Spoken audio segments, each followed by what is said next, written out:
بسم الله الرحمن الرحيم. أباج فاعرفه حقا وانتخه، متفق لفظا وخطا متفق، وضده فيما ذكرنا المفترق، مؤتلف متفق الخط فقط، وضده مختلف فاخشى الغلط، والمنكر الفرد به راو غدا، تعديله لا يحمل التفردا، متروكه مواحد به انفرد، وأجمعوا لضعفه فهو كرد، والكذب المختلق المصنوع على النبي فذلك الموضوع، وقد أتت كالجوهر المكنون سميتها منظومة البيقوني، فوق 30 بأربع أتت أقسامها تمت بخير ختمت. بسم الله الرحمن الرحيم. الحمد لله نحمده ونستعينه ونستغفره ونعوذ بالله من شرور أنفسنا ومن سيئات أعمالنا، من يهده الله فلا مضل له ومن يضلل فلا هادي له، وأشهد أن لا إله إلا الله وحده لا شريك له، وأشهد أن محمدا عبده ورسوله sallallahu alaihi wa ala alihi wa ashabihi ajma'in, amma ba'd. Kita lanjutkan masih pada halaman 25 yang disebutkan oleh penulis buku ini. Di paragraf atasnya beliau menyebutkan, wa innaka la ta'jabu mimman yusammil jama'at al-hizbiyah bil jama'at as-salafiyah al-jihadiyah. Sesungguhnya engkau akan merasa heran dari kalangan orang-orang yang menamai jamaat hizbiyah dengan istilah jamaah salafiyah. Jadi ada orang yang menyebut jamaah hizbiyah, organisasi kelompok hizbiyah, mereka katakan ini kelompok salafiyah. Wa kaifa takunu salafiyah?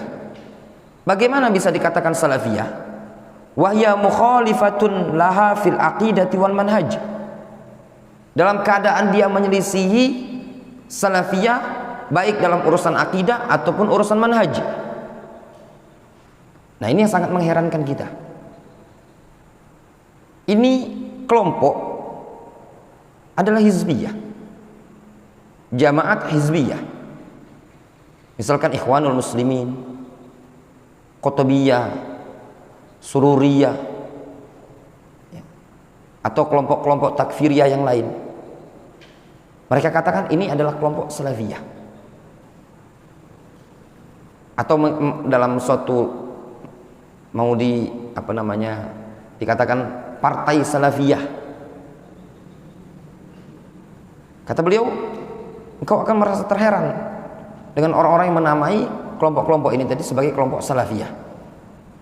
Wa kaifa takunu jihadiyah? Kok bisa juga disebut dengan jihadiyah? Jadi mereka katakan ini adalah jamaah kelompok salafi jihadi.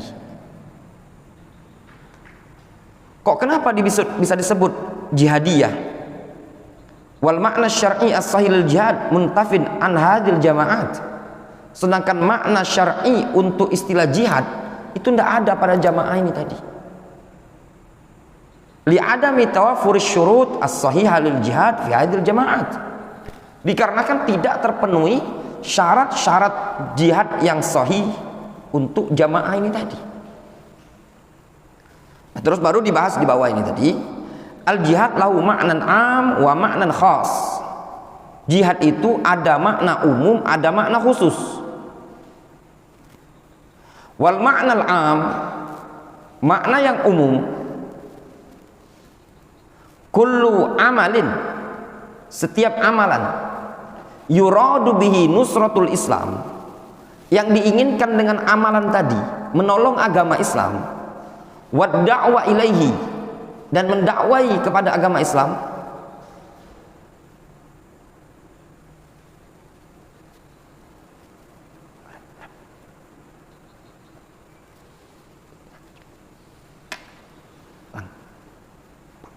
Haus. Itu.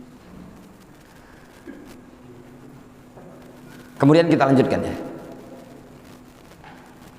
Jihad makna umum, jihad yang bermakna umum, setiap amalan yang diinginkan dengannya membela atau menolong agama Islam, dakwah kepada Islam, wa tamassuk bihi, berpegang teguh dengan agama Islam, ya, wadzab anhu, dan membela agama Islam. Jadi setiap amalan yang diinginkan dengan amalan tadi, nusratul Islam, menolong Islam, wa da'watu ilaihi, dakwah ngajak kepada Islam, wa tamassuku bihi, tamassuk dengan agama Islam, berpegang teguh dengan agama Islam, wa dzabbu anhu, membela agama Islam, wa i'zazul Islam wa ahluhu, dan setiap amalan yang diinginkan dengannya adalah dalam rangka i'zazul Islam, membuat Islam itu jaya, mulia, dan membuat ahlul Islam mulia. Hadza yadkhulu fil ma'nal am lil jihad. Ini masuk pada makna umum untuk istilah jihad. Difahami? Sehingga kalau dari sini difahami, ngajar masuk jihad apa enggak? Jihad. Belajar masuk bagian jihad? Bagian jihad. Sehingga menuntut ilmu ini dan kita mengajarkan ilmu ini bagian dari jihad. Walidzalika, oleh karena itulah, lamma takallama ulama fi anwa'il jihad, tatkala mereka para ulama berbicara tentang jenis-jenis jihad, qalu, mereka mengatakan jihadun nafsi wasyaiton wa jihadu ahlil ahwa'i wal bidah.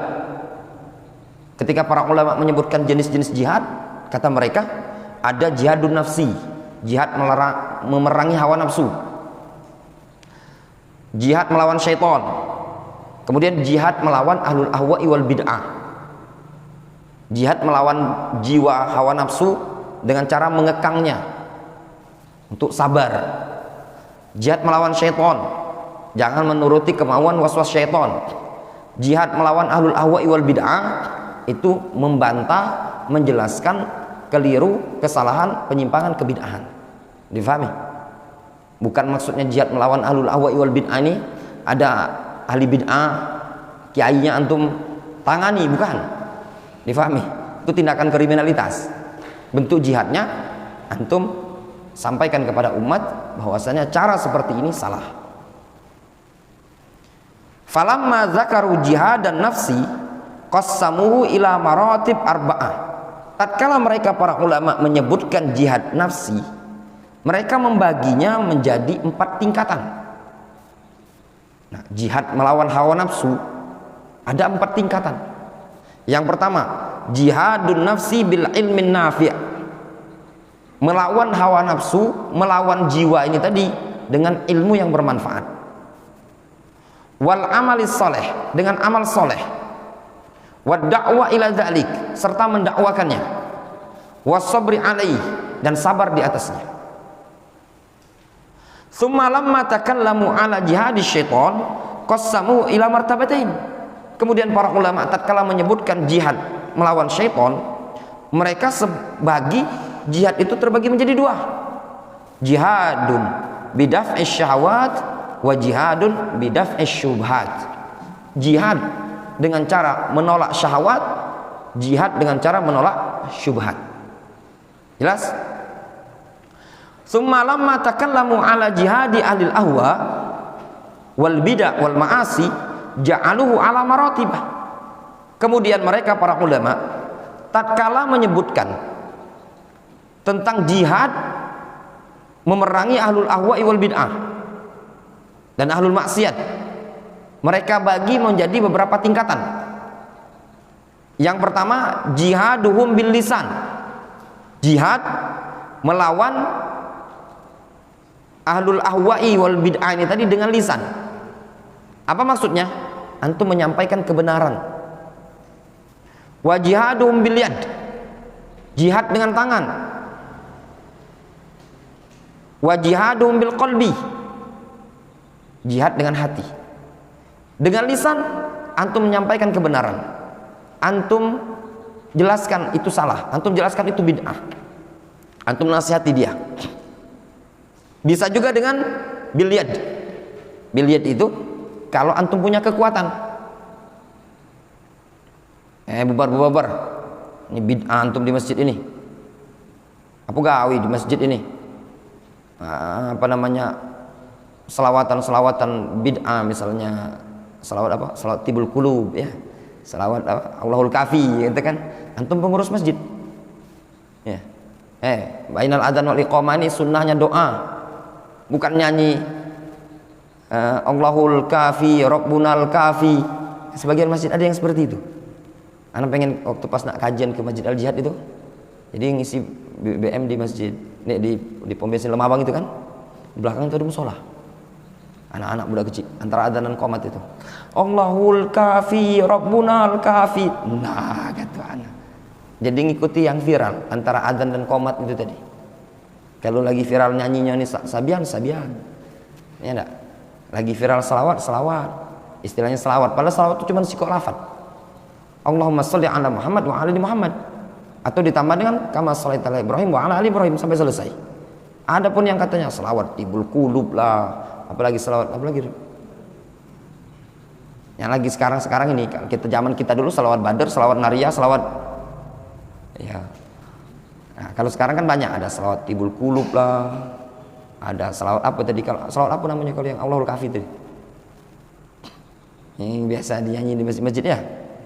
Nah, yang seperti ini antum, ketika antum sebagai pengurus masjid, termasuk bagian dari jihad, antum bilang sama anak-anak, sudah ini tidak ada dalilnya, biar doa antara azan dan qomat, itu bagian dari jihad. Antum mencegah tindakan bid'ah dengan kekuatan antum, tapi tidak semua antum bisa melakukan, ya benar, kecuali antum sebagai pimpinan perusahaan, anak buah antum yang melakukan, bisa antum tegur ya. Kemudian wajihadum bil qalbi, nah jihad dengan hati, memerangi ahlul ahwa'i wal bid'ah dengan hati, ala hasabil ahwal al muqtadiyah lidzalik, sesuai dengan kondisi yang menuntut hal tersebut. Kalau antum bisa dengan lisan, majukan dengan lisan. Tidak bisa dengan lisan, dengan hati minimal ya. Apa bentuknya? Antum tidak suka dengan perbuatan tersebut ya. Jangan ikut nimbrung, jangan mengatakan kan anak tidak melo Ustaz, anak cuma duduk baik di situ. Antum contoh misalkan ya, antum melok tahlilan, anak tidak tahlilan Ustaz, cuman tapi anak duduk di situ nongkrong. Di mana? Di dalam, dekat Pak Ustadznya mana. Bentuk pengingkaran dalam hati, antum tidak usah datang ya benar, kecuali perkara-perkara yang kondisinya memang tidak memungkinkan. Yang mati ini bapak antum ya enggak, yang pengen ngadain acara kakak antum ya, tidak memungkinkan kayaknya. Oh maaf kak, mencak ini aku pergi keluar, lama aku pengajian beh, anak kedarur hadis beh kak, kalau cak itu bapaknya mati pagi-pagi, itu menunjukkan tidak termasuk mungkin dengan cara hikmah ya di kalangan orang awam, kecuali kakak antum sudah memaklumi, ya tidak apa-apa dek silakan. Kalau kami masih menganggap ini perkara yang boleh, karena adik menganggap perkara ini bid'ah, kami berlapang dada. Kalau pula ada yang seperti itu, ya enggak? Ini masih masa berduka, antum lah ngomong bid'ah depan rumah keluarga besar itu tadi, kaki antum dijadikan mayat pula antum gitu. Dipahami? Makanya dilihat dengan kondisi, kapan antum berbicara, kapan antum dengan hati, kapan antum dengan perbuatan. Difahami? Antum tidak punya kekuatan sebagai warga biasa, ngapain antum jihad dengan kekuatan? Karena sebagian orang ya dilihatnya itu bid'ah, itu pakai beduk centang centong, beduknya itu maling. CCTV masjid memantau, oh ini yang maling beduk ya enggak, timbul madarat apa enggak? Niat antum ingin memerangi kebid'ahan dengan perbuatan, tapi timbul madarat yang lebih besar, itu juga tidak diperbolehkan. Difahami? Wa ala hasabi syurut al-mutawaffirah fil amir alladhi ya'muru bidzalik. Sesuai dengan syurut, syarat-syarat yang terpenuhi pada orang yang ingin memerintahkan suatu perintah yang dia ingin perintahkan. Karena ada kan amar ma'ruf nahi mungkar. Masih ingat Fir'aun? Kita ingkar mungkar itu kan ada tingkatannya kan? Kalau seandainya timbul mafsadah lebih besar, kan tidak disyariatkan untuk mengingkari dengan perbuatan atau dengan lisan. Antum lagi sholat di masjid, ya, pas datang antum nak menuju masjid ini, ternyata belum qomat, masih ada ceramah, di situ ada hadroh tentang centung, ya enggak? Sambilnya juga ada, ternyata acara apa? Malam-malam maulid tahan. Nah, antum langsung ini semua bid'ah, tidak ada dalil dari Nabi SAW. Itu timbul madarat besar. Makanya ketika timbul madarat besar, antum tidak disyariatkan untuk ingkar dengan lisan atau perbuatan. Tapi bisa antum ingkar dalam bentuk apa? Hati. Dilihat, wah sudahlah, cari masjid lain. Ya benar. Hati antum benci. Itulah yang disebutkan dalam hadis, barang siapa melihat kemungkaran, bid'ah itu kemungkaran bukan? Kemungkaran kan? Falyughayyirhu biyadihi. Ubah dengan hati, dengan tangan, kekuatan. Kalau mampu kan? Kalau tidak mampu apa?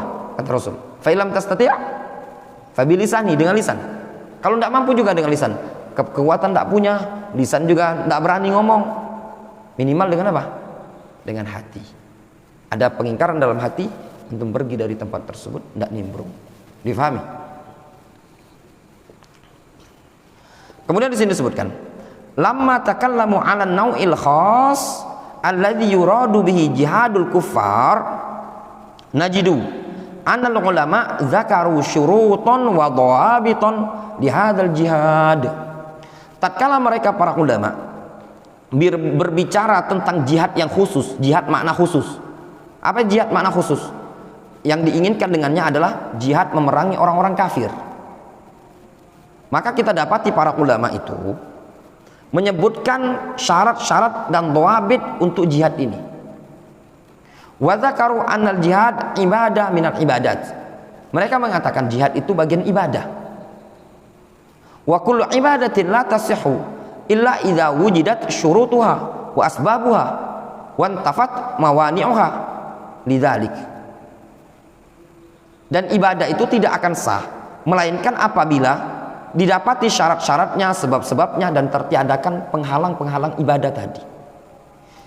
Lidzalika lamma takallamu an jihadil kufar zakaru anna hunaka syurutan la budda minha fil mujahid al muslim wa syurutan la budda min tahaqquqiha fil muqatil al kafir.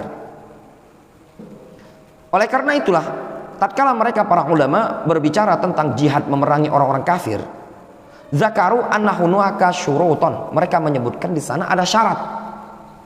La budda minha fil mujahid, syarat yang harus terpenuhi pada si mujahid. Mujahid itu yang bertempur itu. Nah, ada syaratnya. Apa syaratnya? Harus terpenuhi. Sehingga ketika mau berperang memerangi orang-orang kafir, ada syarat pada si mujahidnya.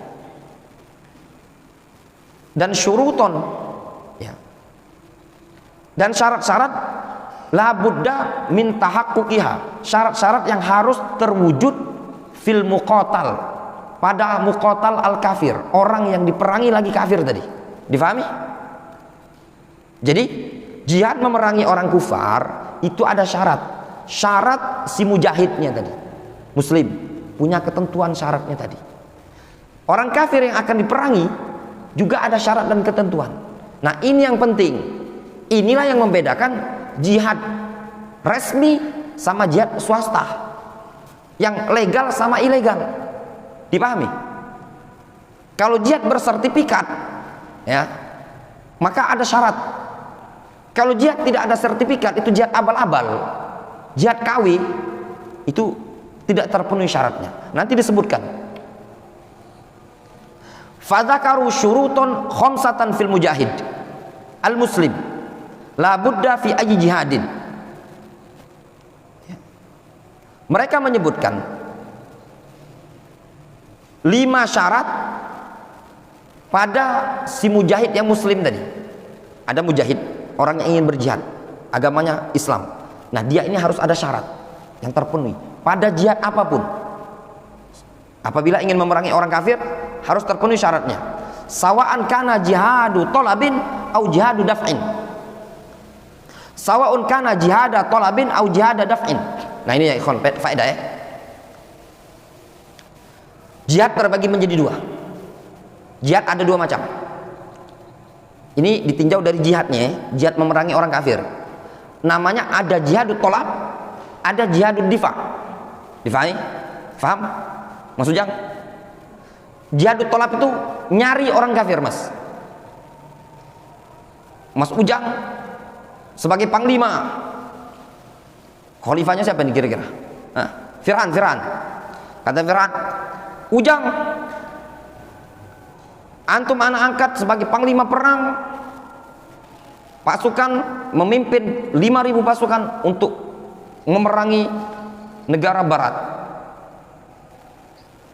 sampai mereka masuk ke dalam agama Islam.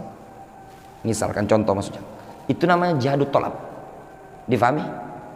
Contoh tindakan Rasul yang sengaja menghadang kaum musyrikin. Rasul dapat kabar, itu orang-orang pulang banyak, kafilah dagang pulang, ya, dicegat sama Rasul. Istilahnya itu kalau bahasa kitonya ngandun nih, tahu ngandun? Ya, ngandun Mas, datangi musuh. Ini namanya jihadut tolak. Nah, ada syaratnya Mas. Yang kedua, jihad jenis yang kedua, jihadut difa. Jihadut difa contohnya, kota Madinah diserang. Waktu perang apa itu? Perang Khandaq. Nah, contoh jihadut difa. Damaj diserang. Aden diserang. Syiah itu dari utara, dari Son'a, jalan ke Aden. Ketika mereka datang ke Aden, warga Aden membela diri. Ya. Mereka melakukan perlawanan, disebut dengan jihad. Jihad mereka ini tadi disebut dengan jihad apa? Jihadud difa. Difahami? Nah, jelas? Nyambung maksudnya? Nah.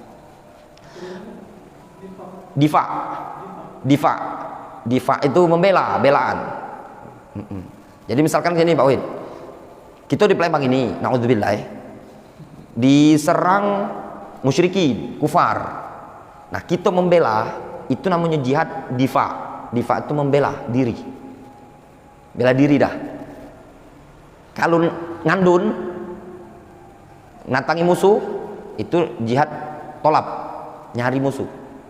Tolab istilahnya, jihadut tolab istilah fikihnya. Nah, dua-duanya ada syaratnya. Nah, la yakunu masyru'an fadlan ayyakuna wajiban au mustahabban hatta tujad hadhihi syurut wahya. Nah, jihad ini tadi, baik jihadnya nyari musuh atau karena diserang musuh, tolab atau difa. Nah, ini tidak dikatakan syar'i, apalagi mau wajib atau sunnah sampai didapati syarat-syarat berikut ini. Wahya, yaitu 1.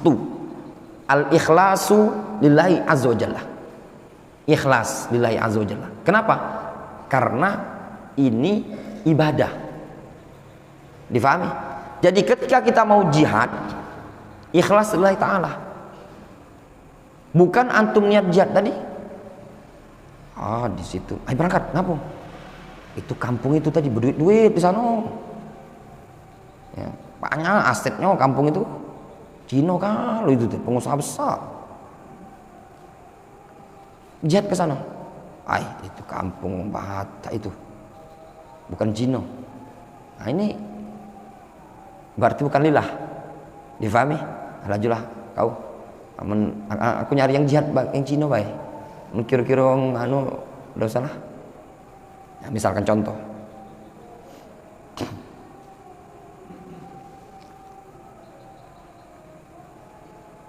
Kemudian di sini disebutkan Wa huwa syartun fil ibadati kulliha.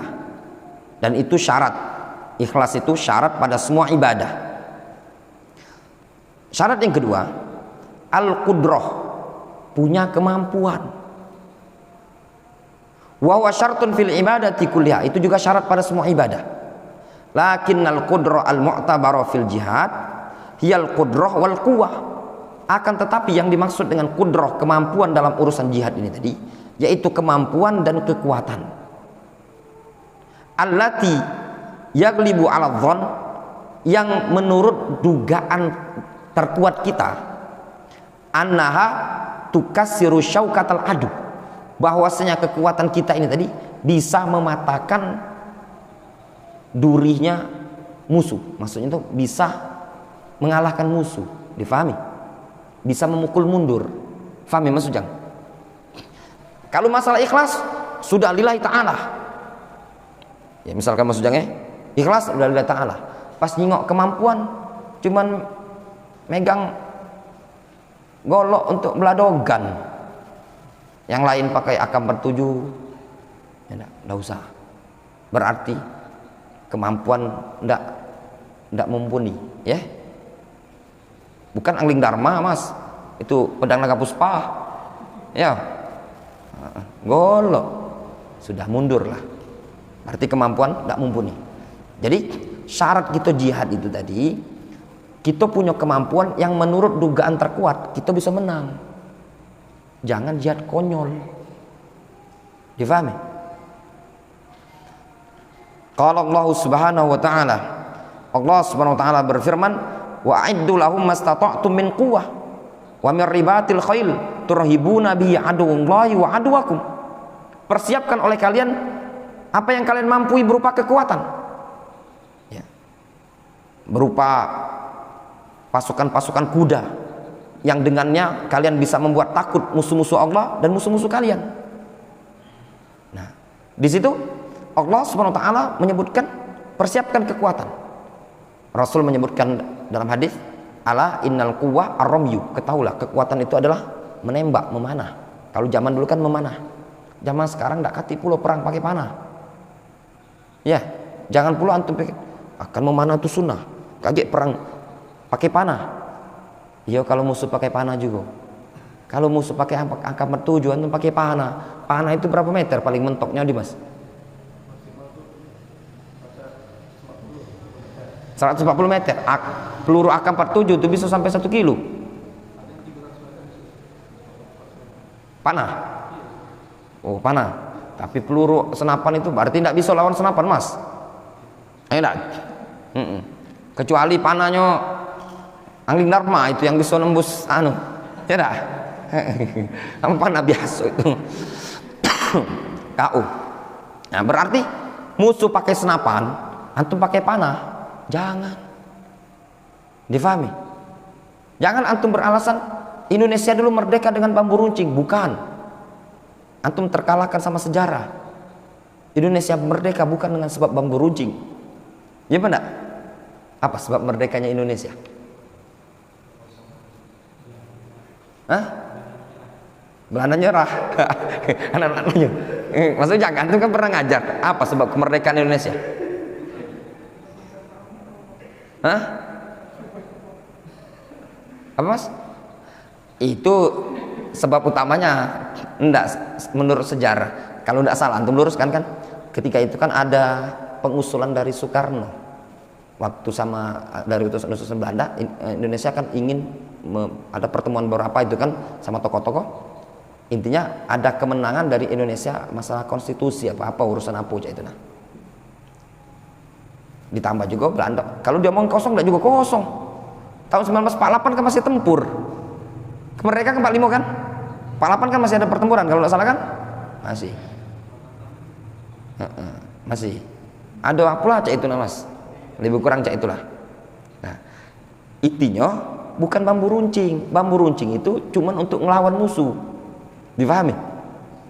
Nah, yang terjadi di zaman Rasul ketika melawan pasukan orang-orang musyrikin, apakah Rasul konyol? Enggak. Bahkan perang Uhud beliau menyiapkan pasukan panah. Beliau juga menyiapkan pasukan berkuda. ada juga yang bawa pedang, bahkan Rasul pun bawa pakai baju besi kan. Enggak, beliau mengatakan aku nabi, tenang baik, tidak akan mungkin nabi akhir zaman mati. Ya benar? Enggak, ada persiapan.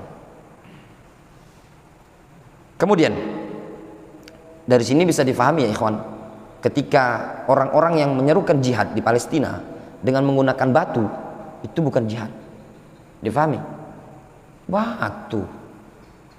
Batu dilemparkan, yang pegang tank, lempar dengan batu, ditembaknya pakai peluru. Pelurunya walaupun peluru karet, itu lebih sakit lumayan. Apalagi kalau yang ditembaknya betul-betul peluru, roket dan yang lainnya. Ini bukan jihad yang syar'i. Insya Allah kita lanjutkan setelah sholat isya ya. Kita mungkin sholat dulu ya. Setelah sholat nanti insya Allah kita lanjut lagi. Kemudian disebutkan di sini, kata penulis, wa'iddu lahum mastata'tum min quwwah yadkhulu fiha kullu quwwatin mumkinah wa kullu zamanin bihasabihi. Maksud dari firman Allah Subhanahu wa taala, persiapkanlah untuk kalian segala yang kalian mampu berupa kekuatan. Itu kan ayat Al-Anfal 60 nyebutkan, persiapkanlah oleh kalian segala sesuatu yang kalian mampu berupa kekuatan. Nah, masuk pada ayat ini kullu quwwatin mumkinah, seluruh kekuatan yang memungkinkan, wa kullu zamanin bihasabihi, dan setiap zaman itu sesuai dengan kondisinya masing-masing. Kalau di zaman dahulu perang termasuk kuat kalau dia banyak pasukan pemanah. Kalau di zaman sekarang perang termasuk kekuatan ya kalau punya tank, ya punya rudal dan yang lainnya. Di zamanin Nabi SAW, di zaman Nabi Rasul mengatakan, ala innal quwwata ar-ramyu, ala innal quwwata ar-ramyu, ala innal quwwata ar-ramyu. Di zaman Rasul mengatakan, ketahuilah sesungguhnya kekuatan itu adalah memanah. Sesungguhnya kekuatan adalah memanah. Sesungguhnya kekuatan adalah memanah. Zukiratil ayah atau zakaratil ayah al-khayl. Limadha? Kenapa ayat tersebut menyebutkan al-khayl? Kuda. Kan disebutkan dalam Al-Anfal 60 tadi, persiapkan oleh kalian apa yang kalian mampu. Disebutkan kekuatan. Apa kekuatannya? Memanah. Kemudian juga apa? Mirribatil khayl, berupa kuda. Qalu, kata para ulama, disebutkan kuda li'annahu aqwa alatin yuqatalu 'alaiha atau yuqatilu 'alaiha fi dzalikaz zaman. Dikarenakan kuda adalah kekuatan, adalah alat yang paling kuat yang digunakan untuk berperang pada waktu itu. Wa dzakara fil hadis ar-ramyu, dan disebutkan dalam hadis, dzukira fil hadis ar-ramyu, memanah. Li'annahu aqwa alatin yuqatilu biha fi dzalikaz zaman, dikarenakan panah juga adalah kekuatan yang paling kuat dipakai untuk berperang pada waktu tersebut. Qalu wa kullu zamanin yuqatilu fihi bihasabihi. Setiap zaman seseorang itu berperang sesuai dengan kondisi masing-masing. Difahami? Dari sini ikhwan bisa antum fahami, kalau dikatakan memanah untuk latihan perang di zaman sekarang mungkin kurang tepat. Ya. Kalau memanah untuk olahraga boleh. Kenapa? Dikarenakan di zaman sekarang kita bukan menggunakan panah, tapi menggunakan ya alat tempur, senjata. Jadi kalau mau berperang ya butuh latihan, nembak. Nah itu tidak setiap orang bisa melakukan hal yang demikian itu, kecuali TNI ya, mungkin polisi, BRIMOB dan yang lainnya yang diakui diperbolehkan untuk menggunakan senjata seperti itu. Kalau kita tidak memungkinkan ya. Wa fi akhiril ayat, disebutkan dalam akhir ayat, turhibuna bihi aduwallahi wa aduwakum. Dengan kekuatan tersebut kalian bisa membuat takut. Irhab itu membuat takut, bisa mengusir musuh. bisa membuat takut, mengusir musuh Allah dan musuh kalian. Fa ayyu quwwatin la turhib al adu falaisat quwwatan mu'tabaratan minan nahiyati syar'iyyah. Masya Allah ya. Kekuatan apa saja kalau tidak bisa ngusir musuh, tidak buat musuh takut, maka itu bukanlah kekuatan yang mu'tabar, yang teranggap dari sisi syar'i. Faham? Nyambung? Dimas? Ini antum ikut jihad, ya, ikut jihad, jihad syar'i, melawan Syiah Rafidhah, Al-Hawatha, Al-Kafarah. Antum bawa busur panah, mereka bawa AK-47 buatan Rusia, gagangnya itu dari kayu, gagangnya dari kayu. Kalau ditembakkan itu dia tanpa ngokang, itu bisa tetet. Kira-kira buat takut enggak? Enggak bisa buat takut, disenyumin baik. Iya enggak? Kecuali panahnya antum tadi sekali mana bisa nembus tank baja, nembus dinding. Itu cuma dalam film. Iya enggak? Nah, kalau di alam nyata ya enggak berlaku, itu film mak lampir. Film Angling Dharma yang seperti itu. Kuda laut itu ada ya ternyata ya. Ya, kuda laut itu memang ada. Memang ada Dimas. Jadi gini dulu, kita itu dapat pembagian ikan. Ikan. Jadi didapatlah ada yang kuda laut, ada kan, tahu kan kuda laut itu? Nah, dulu ada kawan bilang, ini ada orang Jazair. Ya, Ana juga enggak tahu kuda laut itu, tapi terus setelah balik ini memang ada ternyata kuda laut itu Istilah kuda laut itu ada kan? Nah, kata kawan itu, oh gitu. Hisonul bahar. Kata orang Jazair nyeletuk. Maafi hisonul bahar. Film hisonul bahar itu katanya. Nggak ada kuda laut. Itu cuma ada dalam film, dia bilang kuda laut itu tadi. Tapi ternyata memang ada kuda laut itu ya. Nah, itu akibatnya orang Jazair jarang nonton TV dia. Nggak tahu kalau dia ternyata ada kuda laut kan. Jadi ya kembali ke bahasan perang ini tadi ya. Antum jangan gambarkan perang melawan orang-orang kafir itu ibarat film merambu. Antum cuman modal satu senapan bisa masuk ke markas musuh. Kadang persenjataan kita ini tadi, kita mungkin sudah hebat menggunakan AK-47, mereka itu pakai tank. Antum bisa bayangkan dulu ketika terjadi perang di Yaman itu tadi, masyarakat atau namanya muqawamah ya, muqawamah itu pasukan sivil rakyat atau orang-orang yang berjihad siap melawan Rafidhah, namanya muqawamah ya, pasukan muqawamah, apa nih namanya dulu, nah mereka ini menggunakan senjata juga. Tapi ternyata senjata Rafidhah lebih canggih. Mereka punya tank. Sehingga kekuatan yang digunakan itu masih belum seimbang. Makanya ada bantuan dari Saudi Arabia dengan pesawat tempur menembaki markas-markasnya Rafidhah. Jadi dalam perang itu tadi, semakin kuat kaum muslimin, maka kemenangan semakin bisa diharapkan.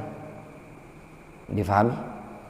Jadi tidak ada yang namanya perang itu modal konyol dengan batu, dengan ketapel. Itu bukan jihad. Itu adalah mati sia-sia. Melawan Yahudi cuman bawa modal batu, dilemparilah mereka. Atau melawan Syiah Rafidhah cuman modal ketapel. Itu adalah tindakan sia-sia, tidak ada faedahnya dan bukan disebut apa? Quwwah mu'tabarah minan nahiyah asy-syar'iyyah. Bukan kekuatan yang teranggap ditinjau dari sisi syar'i. Kemudian kata beliau, fatajidu awalan al-ikhlas lillah, maka engkau akan mendapati yang pertama kali adalah ikhlas kepada Allah Subhanahu wa taala. Dalam jihad harus ikhlas. Man qatala litakuna kalimatullahi al-ulya fahuwa fi sabilillah. Siapa yang berperang tujuannya supaya kalimatullahi al-ulya, supaya kalimat Allah menjadi tinggi, kalimat la ilaha illallah menjadi mulia, maka itu dianggap sebagai jihad di jalan Allah Subhanahu wa taala. Difahami? Orang berperang tujuannya meninggikan kalimat Allah, itu dianggap jihad di jalan Allah Subhanahu wa taala. Kalau ada orang berjihad tapi tujuannya bukan li'la'i kalimatillah, tapi tujuannya untuk perkara dunia, bukan dianggap jihad yang syar'i. Difahami? Ada orang menganggap ternyata pemerintah kita ini banyak korupsi, zalim, tidak memberikan kemakmuran kepada rakyatnya, maka saya akan berangkat berjihad. Apakah dikatakan jihadnya syar'i? Bukan. Kenapa? Karena bukan li'la'i kalimatillah, bukan untuk meninggikan kalimat Allah Subhanahu wa taala. Makanya di zaman dulu, di zaman para ulama zaman dahulu, ketika mereka menanyakan kepada Khawarij, apa yang kalian kritikkan terhadap umarok kita? Katanya begini. Seluruhnya perkara dunia. Kata seorang alim tersebut, berarti yang kalian kritikan bukan perkara agama, semuanya perkara dunia. Kalau perkara agama kan li'la'i kalimatillah, untuk mendirikan, menegakkan kalimat Allah Subhanahu wa taala. Sanian, al-quwa allati yaglib 'ala dhann annaha tukassir syaukatal adu. Ya. Kekuatan yang menurut dugaan terbesar bisa mematahkan kekuatan musuh. Nah itu tadi, kalau antum punya kekuatan antum bisa mematahkan kekuatan musuh, berarti kekuatan antum ini dianggap terpenuhi syarat untuk berjihad. Difahami? Yang ketiga, salisan, nah ini yang penting. Poin ketiga penting. Allah yatarattab 'ala duhul fil qital mafsadatun a'zam min mafsadati tarkihi. Tidak terwujud atau tidak terhasilkan, ya, tatkala masuk pada perperangan, mafsada yang lebih besar dibandingkan mafsada untuk tidak berperang. Faham gambarnya? Reza, gambarannya gini. Misalkan antum ini pasukan perang bersama timnya antum. Nah, dikatakan jihadnya antum syar'i kalau antum masuk dalam perperangan ini tadi, memerangi orang-orang kufar, tidak menimbulkan mafsadat yang lebih besar dibandingkan mafsadat tidak berperang. Contoh misalkan ya, kampung antum ingin diserang, ya enggak? Kampung antum diserang, antum di situ punya dakwah.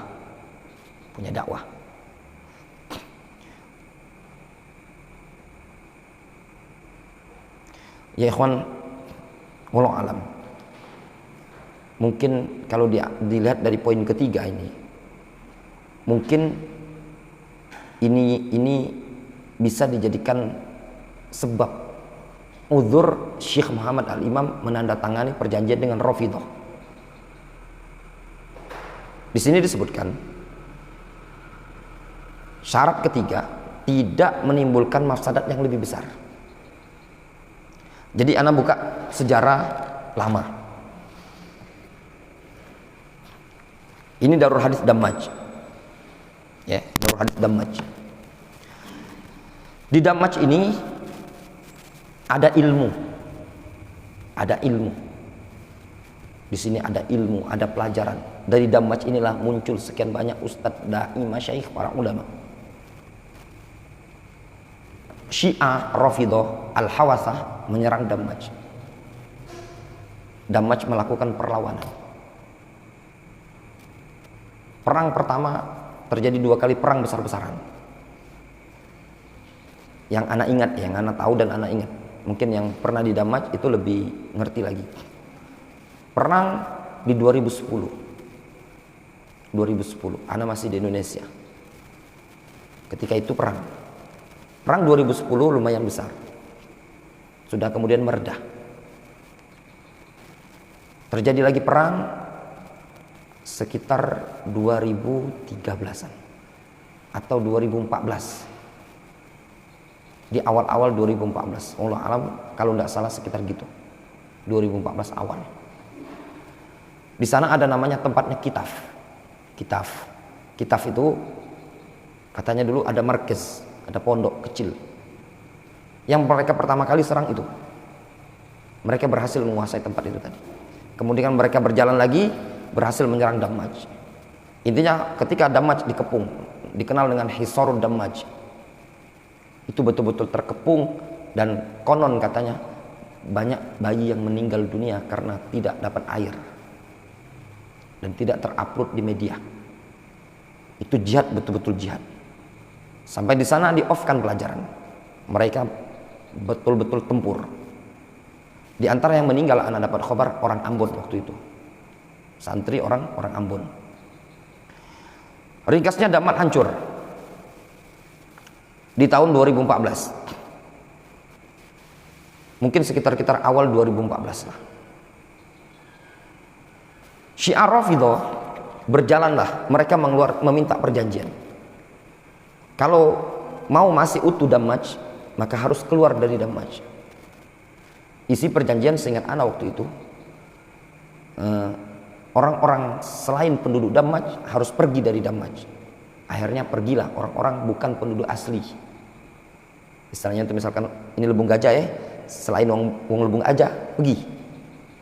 Yang dari Aden, dari Son'a, dari segala macam itu keluar. Berbondong-bondong mereka. Naik mobil, diangkutlah ke Son'a. Kalau tidak salah, itu di 2014-an. Yang jelasnya sekitar 2014-an. Pergilah mereka ke Son'a. Ternyata itu Damaj ketika runtuh, dikatakanlah Damaj runtuhlah. Kalau tidak 2013 akhir atau 2014, intinya Damaj runtuh.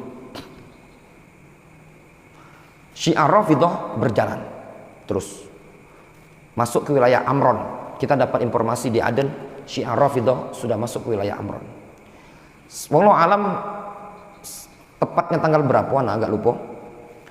Sekitar di bulan Ramadan atau sebelum Ramadan, intinya sekitar Ramadan-Ramadanan lah, terjadi penandatanganan antara Syekh Muhammad Al-Imam Mudir Darul Hadis Damaj dengan Badruddin, kalau tidak salah Abdul Malik Al-Houthi. Ya, Abdul Malik Al-Houthi. Surat yang isinya itu tadi adalah kita membangun persaudaraan, dan musuh kita itu satu, aduuna wahid, wadinuna wahid, wa kitabuna wahid. Musuh kita satu, agama kita satu, kitab kita satu. Masing-masing pihak jangan ada yang saling kritik, saling bantah. Intinya isi perjanjiannya kufur kepada Allah Subhanahu wa taala. Itu baik. Ya. Nah, ketika itu konon alam, ya, konon katanya ada yang mengatakan Syekh Muhammad Al-Imam sudah diancam. Kalau seandainya antum tidak tanda tanganin ini, pondok antum kami jadikan Damaj. Konon katanya seperti itu. Dan wallahu alam ya, khabar yang dapat seperti itu, Syekh Muhammad Al-Imam dipaksa ikrah. Nah, kalau memang ternyata beliau dipaksa, ya, berarti ancaman itu nyata. Secara kenyataan dulu di Fiyush itu sempat Syekh Abdurrahman ingin diminta tanda tangan, tapi Syekh Abdurrahman lari. Beliau larilah ke Saudi Arabia. Beliau tidak mau tanda tangan karena isinya itu perjanjian itu. Kalau ini berdasarkan ilmu yang anak ketahui, kalau berdasarkan seperti ini, itu kan isi perjanjian tidak boleh memerangi Syiah. Nah, sedangkan sebagian para ulama ada yang mengatakan lawan saja. Wallahu alam, kalau kita perhatikan dengan kondisi di Yaman yang ada, untuk melakukan perlawanan kepada Syiah Rafidhah nampaknya lemah. Sehingga muncul dua fatwa di kalangan para ulama. Yang pertama, fatwa sebagian para ulama yang mengatakan tidak boleh ditandatangani, lawan saja tuh Syiah Rafidhah, dilawan. Ada yang mengatakan itu uzur, ya. Namun secara kenyataan sekarang Syiah Rafidhah memang agak susah untuk dilawan. Al-Hawasa ini tadi terbukti sampai sekarang wilayah utara itu masih bergejolak. Bahkan kemarin beberapa waktu yang lalu itu yang Darul Hadis Jaubah, namanya Jaubah, itu yang baru dibuat oleh Syekh Yahya Al-Hajuri, itu dibombardir juga, dibom, kasih rudal. Dan sampai sekarang di wilayah utara itu masih suka ada pertempuran. Berarti Syiah Rafidhah memang agak susah dikalahkan. Nah, kalau diambil kesimpulan di sini, kalau kita masuk pada perperangan dan ternyata mafsadatnya lebih besar dibandingkan mafsadat meninggalkan perang, maka jangan ikut berperang. Syekh Muhammad Al-Imam tidak ikut berperang, tapi ilmu masih jalan.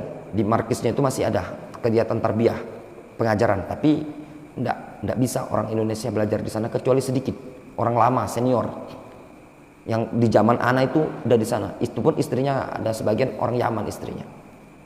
Kalau dulu itu termasuk markas yang banyak orang Indonesia, ratusan juga dulu. Sekarang tidak diperbolehkan. Kita kembali ke keterangan yang disebutkan di sini. Allah yatarattab 'ala dukhul fil qital mafsadatun a'dham min mafsadati tarkihi. Agar tidak muncul tatkala masuk pada perperangan suatu mafsadah yang lebih besar dibandingkan mafsadah meninggalkan perang. Fatarkul jihad mafsadah, meninggalkan jihad itu kerugian, kerusakan. Lakin idza kana ad-dukhul fihi yatarattab 'alaihi mafsadatun a'dham yakunu dzalika laisa masyru'an. Akan tetapi apabila masuk pada perperangan dan muncul mafsadah yang lebih besar, maka perang tersebut, jihad tersebut tidak disyariatkan. Difahami? Jelas Pak Roni? Ya. Jadi sebelum antum pengen berangkat jihad ke Palestina, pikirkan dulu maslahatnya besar apa enggak. Ya benar. Kalau ternyata antum berjihad, contoh misalkan, ya, jihad, ayo kita serang jihad. Akibatnya apa? Antum dibombardir semuanya.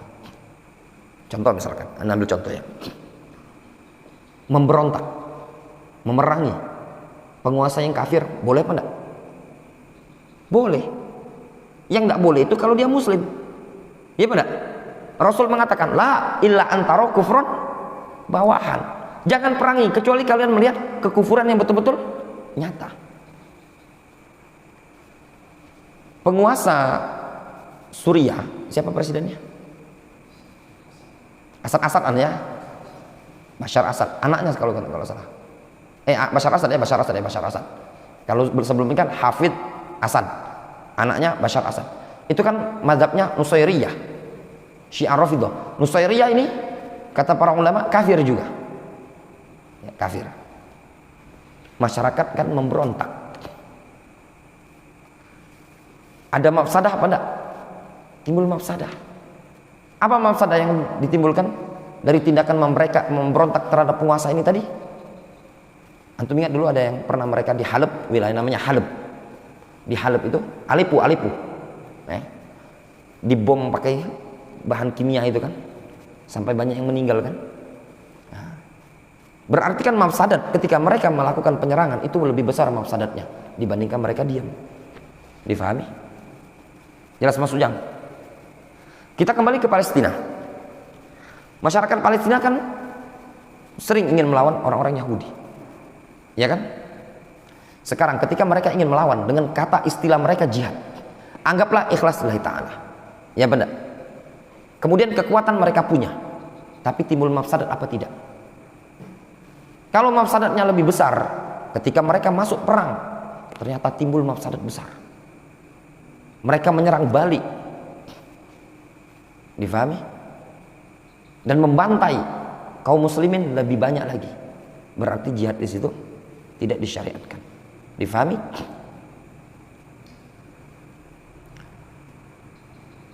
Wala tulqu bi aydikum ila tahlukah. Janganlah kalian membinasakan diri kalian ke dalam kehancuran. Difahami? Kalau yang seperti ini saja tidak disyariatkan, apalagi bom bunuh diri. Ya benar? Itu bualannya Abdus Somad, yang dia mengatakan bahwasanya bom bunuh diri adalah harokah istishhadiyah. Ini keliru. Ada juga ketentuan. Tidak didapati dalam sejarah mereka itu membunuh diri mereka dalam pasukan musuh, tidak ada. Dalam sejarah itu mereka itu melakukan perang, berupaya melawan musuh di pasukan berkecamuk, dan kemungkinan besar dia mati. Difahami? Tapi dia ada perlawanan. Faham antum? Apa sejarahnya? Adakah sahabat yang mengorbankan dirinya untuk kematian? Tidak ada.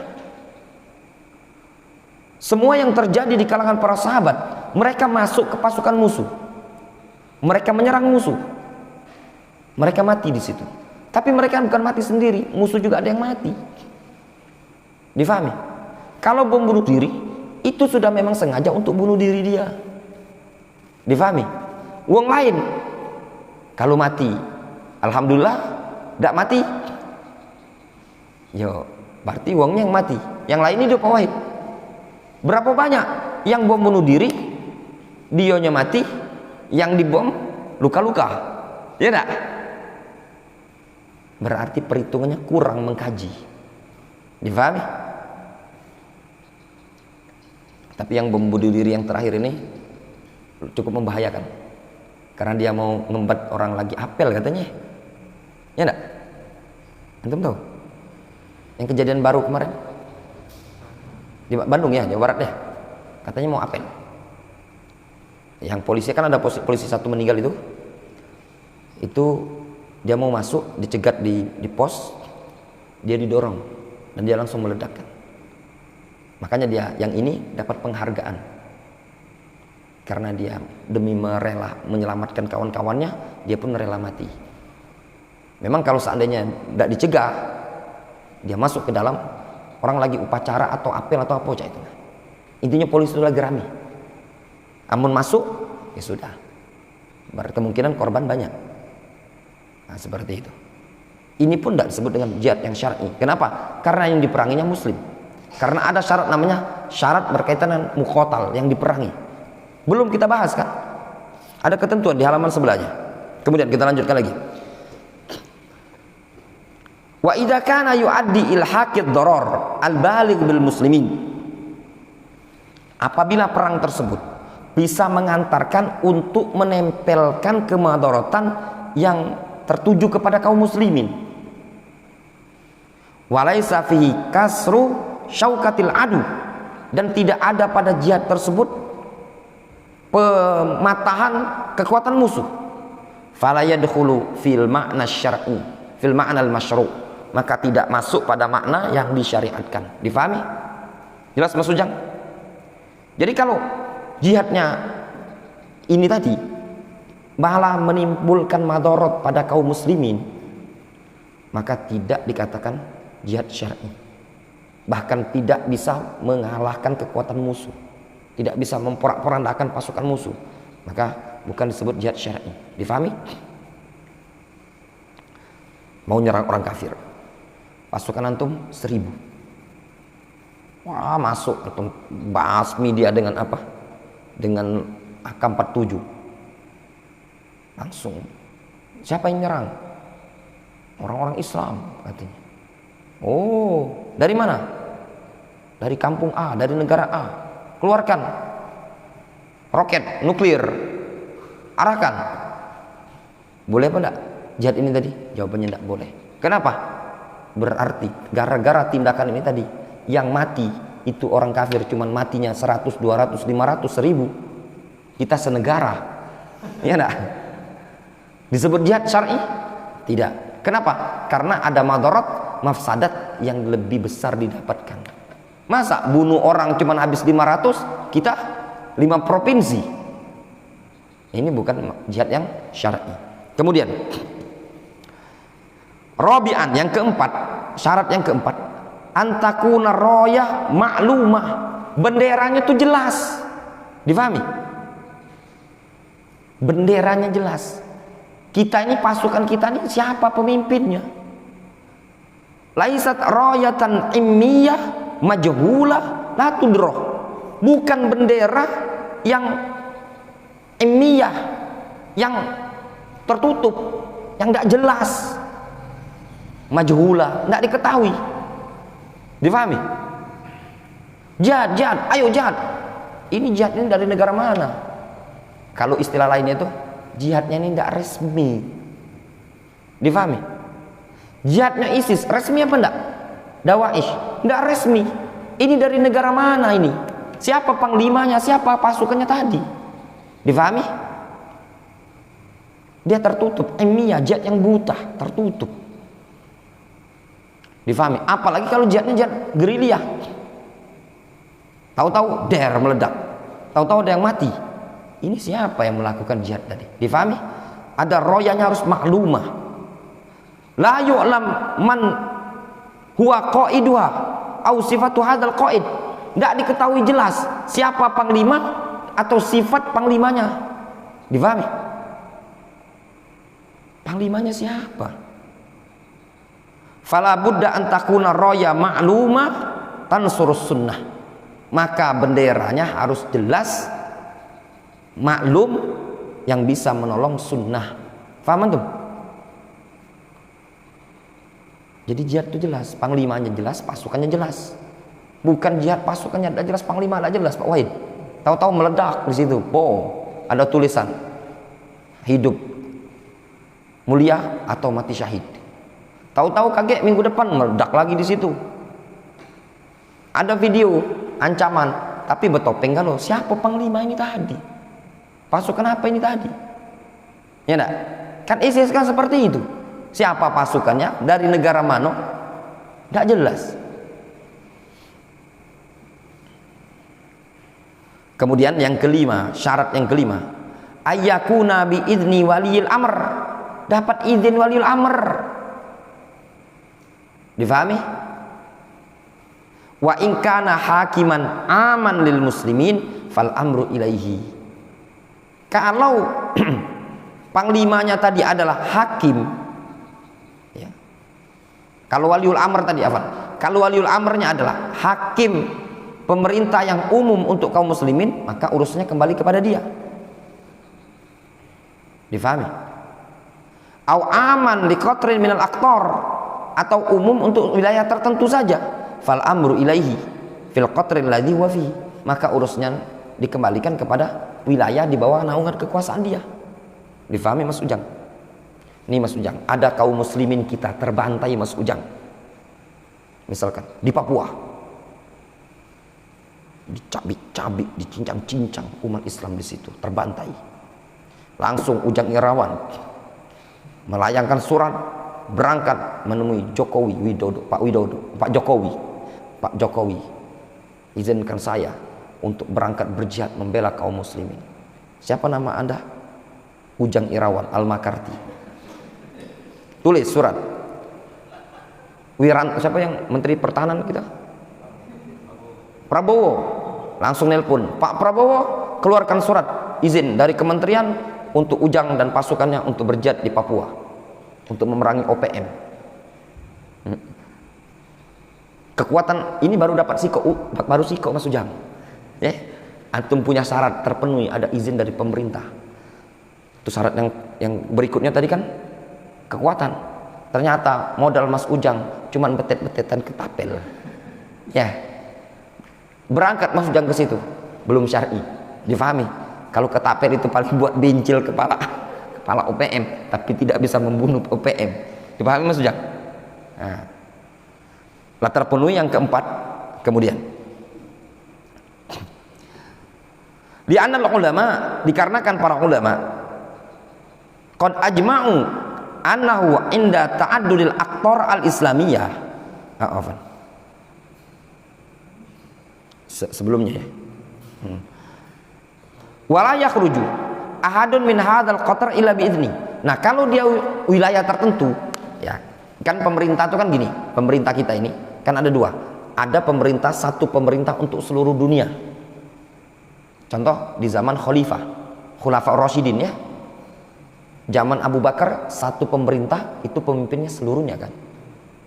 Maka izin ke yang tertinggi difahami. Nah, tapi kalau sekarang ini kan kita bukan satu pemerintah negara kan, banyak, namanya qatar min aktor, sekian banyak penjuru. Nah, kalau berwilayah-wilayah yang penjuru ini tadi, maka izinnya ke wilayah masing-masing. Kita di Indonesia izinnya di Indonesia, bukan izin dengan Raja Salman. Difahami? Jelas Mas Ujang? Makanya di sini disebutkan wala yakhruju ahadun min hadzal qatar illa biizni. Tidak diperbolehkan orang yang ada di wilayah tersebut melainkan dengan izin penguasa. Faham Mas Ujang? Nah, ini pembahasan.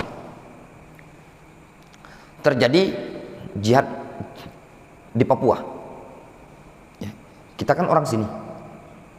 Nah, kita kan punya pemerintah di sini.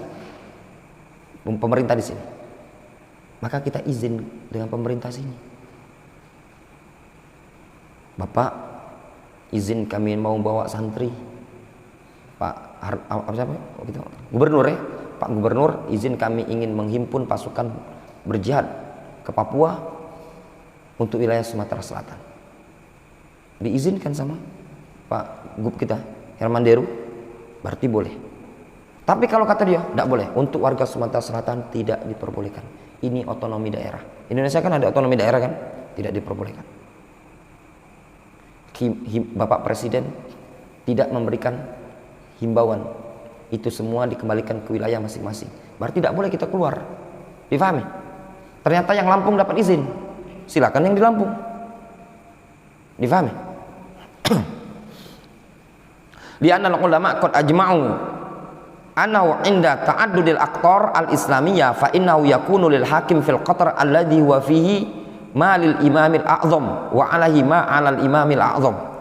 Dikarenakan para ulama sepakat bahwasannya apabila di penjuru negara Islam ini sudah terlalu banyak ya, ta'addud, berbilang negeri-negeri Islamiyah,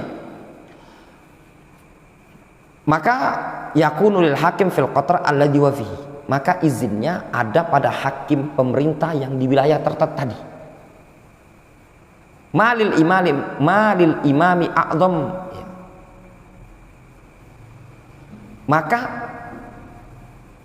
malil imamil a'zam, bukan untuk imam, bukan pada imam yang a'zam, imam yang terbesar. Wa alaihi ma 'alal imamil a'zam, dan atas dasar ini bukan di atas imam yang besar. Difahami? Izinnya kemana? Wilayah kotor tadi. Faham? Nah, seperti kita ini tadi. Ini kayak kita kan terjadi jihad di Medan. Pergolakan, pertempuran di Medan. Ya enggak? Kita izin dengan di sini, di gubernur di sini. Kalau gubernur di sini mengizinkan, ya keluar. Kalau enggak, ya enggak boleh.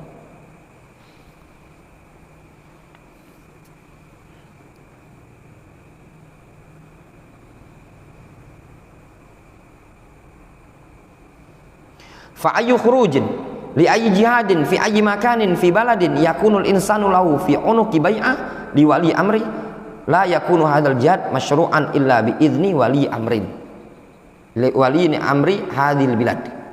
Maka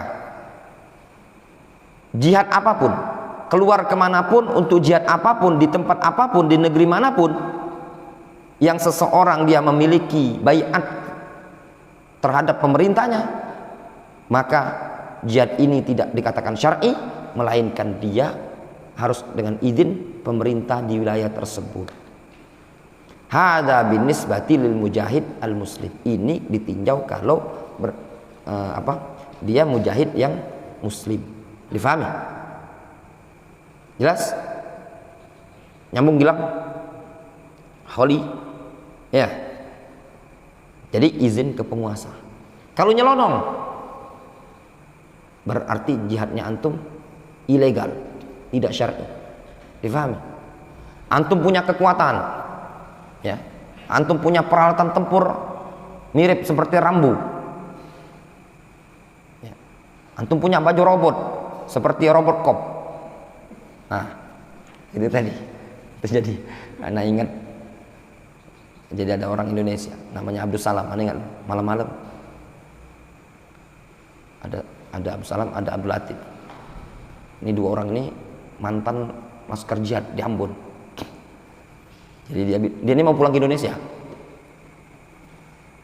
Waktu itu di depan Maktabah Al-Wadi itu kan, dia bilang, jadi bertiga lah kami itu. Abdul Latif, masa kita pulang ke Indonesia, kawan-kawan kita di Damat dibantai. Kita dulu dari Jawa berani berangkat ke Ambon untuk ikut berjihad. Sekarang kok kita nggak berani? Kata Abdul Latif, iya juga. Abdul Latif ini mantan Kopassus Laskar Jihad, yang pasukan raider apa berani masuki obrak-abrik pasukan orang kafir. Ana ngomongi waktu itu, Abdul Salam, kalau antum punya baju Satria Baja Hitam, bolehlah antum ke situ. Nah, atau Jan Person, ana ngomong itu dari baju Satria Baja Hitam, boleh antum berangkat ke Damaj. Kalau beda yang di Ambon itu dulu, senjata orang kafir itu paling senapan, paling bom rakitan, bom molotov. Itu yang dimainkan orang di jihad di Damaj, itu tank tempur itu tadi. Tank itu kan dikirim dari Iran. Tank nian, tank yang tentara-tentara itu tank baja murni, bukan tank karnapal dari kardus. Tank. Ana ngomong, kalau antum punya kekuatan seperti Satria Baja Hitam, boleh antum ke situ. Bawa mobil belang tempur. Kalau antum modal dengkul ini, nggak usah lah. Baliklah Indonesia, bawalah kardus. Itu tadi. Mikir dia. Balik akhirnya ke Indonesia. Karena harus dipertimbangkan. Jangan antum cuma semangat jihad. Ayolah jihad, bukan jihad. Kalau jihad zaman dulu, mungkinlah jihad zaman sekarang ini, ketika disebutkan jihad melawan orang kafir, itu betul-betul senjata harus lengkap. Nah, kemudian di sini kata beliau, wa idza nadharna fil kafir, apabila kita melihat kepada orang kafir, alladzi yuqatal, orang-orang yang diperangi, najidul ulama zakaru syurutun khamsah. Para ulama juga menyebutkan ada 5 syarat. Difahami ya? Untuk yang berjihad ada 5 syarat. Yang satu ikhlas, ya benar. Yang kedua punya kekuatan yang memadai. Yang ketiga tidak memunculkan madorot yang lebih besar tatkala berjihad. Yang keempat jelas royahnya, jelas benderanya tadi. Siapa panglimanya, siapa pasukannya. Difahami? Sesuatu yang jelas, bukan pasukan tempur yang tidak jelas. Tahu-tahu bom meledak situ, tahu-tahu rudal meledak situ, siapa panglimanya tidak jelas. Jadi harus ada pengatur, pengendalinya harus jelas.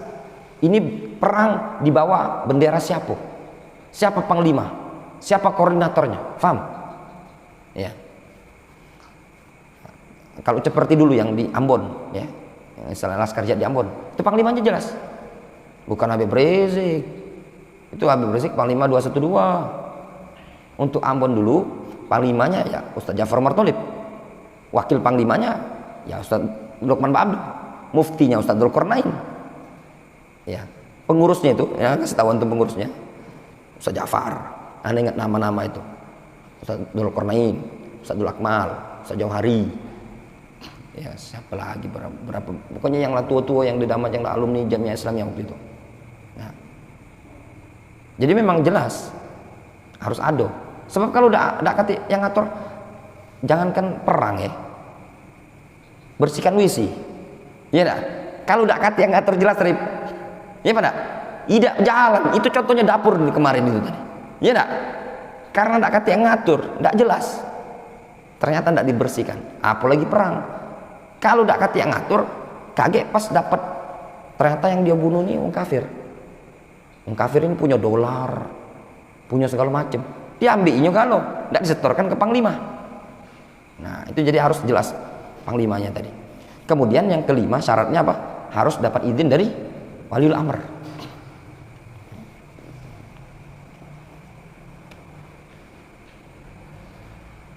Kemudian untuk musuh yang dilawan, syarat yang pertama, alla yakuna zimmiyan.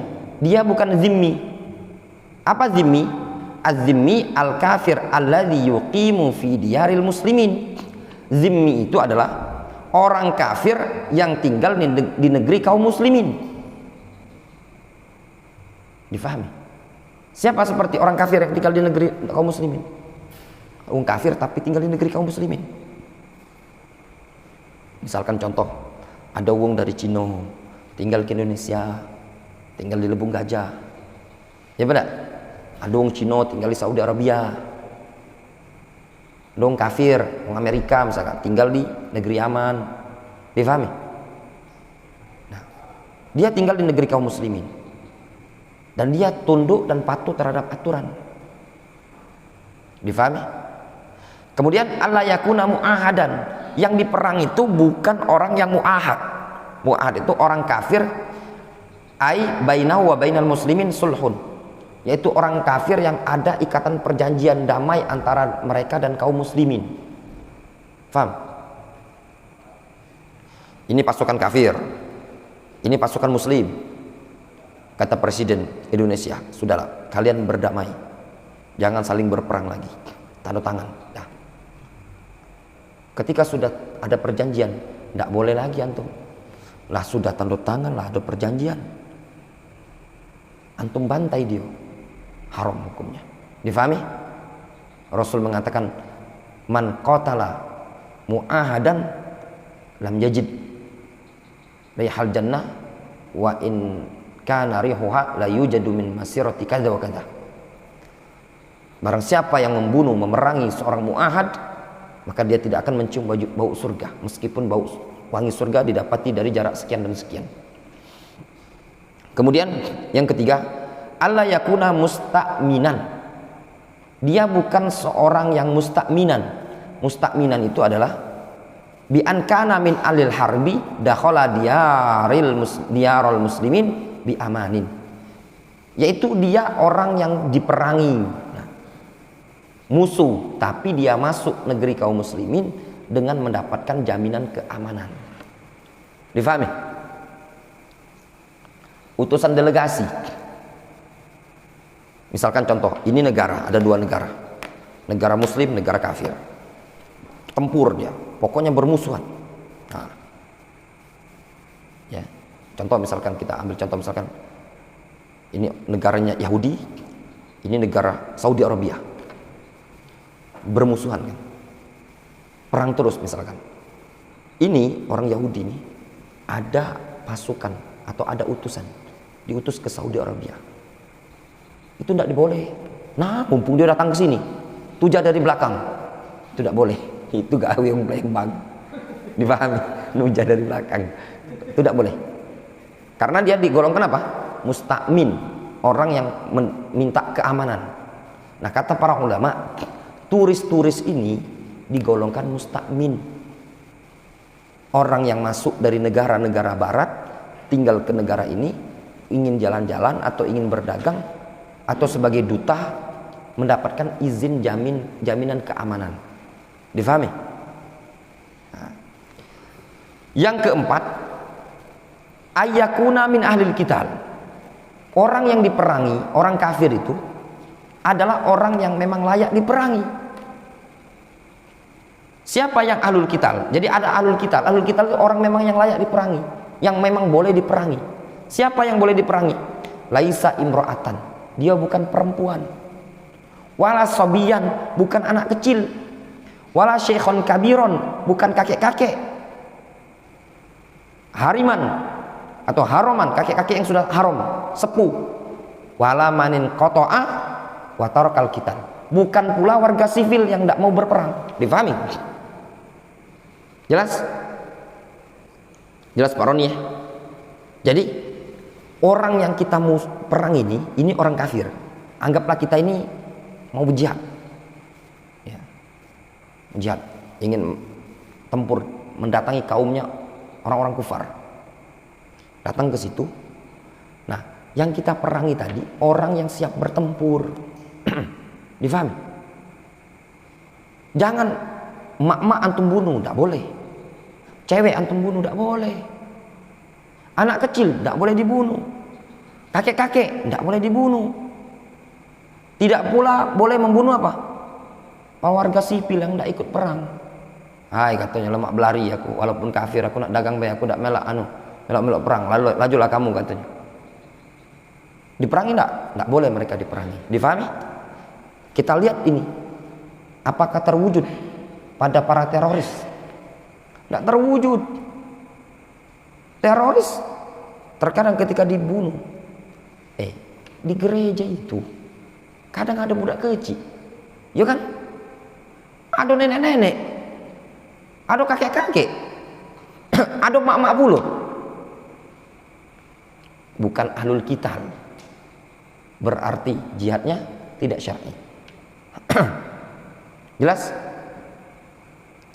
Sekarang masuk yang kelima. Ayakuna fi muwajahatin ma'lumah bainal muslimin wa bainal kufar. Syarat yang kelima, muwajahanya maklumah, targetnya jelas, pertikaiannya jelas. Itu muwajah. Muwajah itu dari wajah yuwaju, hadap-hadapan. Pertempuran itu jelas, pertikaiannya. Apa itu? Bainal muslimin wa bainal kufar, antara kaum muslimin, antara kufar. Ini muslimin, ini kufar. Al muslimun biqiyadatihim, kaum muslimun dengan pimpinan pasukan mereka. Wal kufar ma'rufun biqiyadatihim, orang-orang kufar juga ma'ruf dengan pimpinan mereka. Jelas, ini muslim, ini kafir. Masing-masing pasukan jelas. Difahami? Jelas? Nyambung antum? Jadi betul-betul yang di perang itu jelas betul-betul kafir. Bukan yang samar-samar. 100% kafir. Yang antum hadap itu kafir murni 100%. Laisa bitafjirat. Bukan dengan tafjirat. Apa tafjirat? Ledakan, ya, bom. Enggak, bukan itu namanya. Wala al-ightialat, bukan pula dengan ightialat. Ightial ini membunuh dengan cara tersembunyi, ya, bunuh dengan cara tersembunyi, namanya ightial. Misalkan segini, kalau tafjirat tadi, misalkan dia bom bunuh diri, ya, itu namanya tafjirat. Ya, masuklah, intinya tafjirat itu peledakan. Kalau ightialat itu dia dengan cara samar, misalkan dia naruh bom waktu atau dengan sniper, itu namanya ightialat. Jadi bunuh dengan cara tersembunyi. Walal intiharat, bukan juga dengan cara intihar. Intihar itu bunuh diri. Bom tadi, ya. Difahami? Kenapa? Tidak boleh dengan cara ini perangnya. Li'anna hadhihi innama tajurru syarran wa bala'an 'alal muslimin. Dikarenakan ini akan menarik keburukan dan menarik musibah terhadap kaum muslimin. Wala tattafiq minal ma'al ma'ani asy-syar'iyyah as-sahihah lil jihad, dan tidak bisa cocok bersamaan dengan makna-makna yang syar'iyyah yang benar terhadap jihad. Difahami? Karena kalau gunakan bom, bisa jadi yang mati tadi bukan orang kafir, meh. Ketika bom Bali yang meledak, itu kan banyak yang tewas, ya kan? Meledakkan bom, anggaplah ada bom diledakkan, yang diledakkan mungkin markas polisi, tapi di situ ada rumah warga muslim lagi sholat duha. Cuman, katanya kalau tidak salah yang kejadian kemarin ada ibu-ibu yang luka, lagi lewat, dia lewat deh. Berarti kan perempuan lagi ngelintas, bom meledak, luka. Boleh apa enggak? Enggak boleh. karena dampaknya tadi. Fahadal makna alladzi naqul innal makna asy-syar'i ghairu mawjud fi hadhil jama'at. Maka berdasarkan makna ini yang kita katakan ini, sesungguhnya makna syar'i tidak didapati pada jamaat jihad bihaitsu tusammi nafsaha jihadiyah, yang mana mereka menamai dirinya sebagai jamaah jihadiyah, atau istilah lain apa, jad. Ya benar ya, kali ini istilah jad mereka teh, kalau yang di jamaah apa Pak Wahid, jaringan apa namanya, ingat tahu maksudnya yang biasa ketangkap itu nah, sama Densus. Nah, kurang update antum Mas Ujang, ini kurang fikul waki. Makanya antum untuk ngajarkan kun salafian al jada ini harus punya maklumat banyak. Itu tadi. Kalau cuman jarang baca apa kitab-kitab tempur ini kayaknya kurang apa tahu? Apa Dimas? Jamaah Ansor Daulah. Semua mereka itu mau jamaah Ansor Daulah, mau jamaah Santoso, mau jamaahnya Abu Bakar Bashir, pasti semuanya mengaku salafi. Makanya jangan heran antum, mereka itu kitabnya sama yang dipakai, kitab-kitab yang diajarkan di pondok-pondok salaf juga, cuman mereka ada plus. Apa plusnya? Ada kitabnya Safar Hawali, Salman Al-Auda, Abu Bakar Al-Baghdadi, bukan Khatib Baghdadi ya, Abu Bakar Al-Baghdadi, Abu Muhammad Al-Maqdisi, nah itu tadi, dan tokoh-tokoh yang lain yang bisa menyemangati untuk berjihad.